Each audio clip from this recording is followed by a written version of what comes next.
leo kama nilivyokuambia, tunaenda kumwongelea mwanamke pamoja na uongozi. Hivyo wadau, kwanza tujiulize swali moja.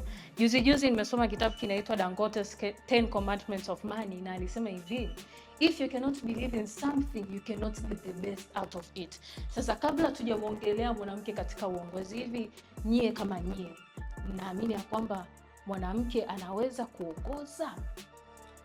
Nyie kama nyie naamini kitu kama hicho? Kwa mimi upande wangu naweza nikasema ndio, kwa sababu katika uongozi hatuangalii jinsia. Katika uongozi tunaangalia sifa, tunaangalia mazingira na uwezo wa mwanamke. Tunavyosemea kwenye upande wa sifa, sifa ni kivipi? Sifa ni pale ambapo mwanamke anakuwa na zile sifa ambazo zinaweza kumfanya wewe na uongozi katika nafasi fulani. Na kuangalia mazingira, tunaangalia ni mazingira gani wewe mwanamke yupo, na uongozi unaangalia ni mazingira gani unapofanyika.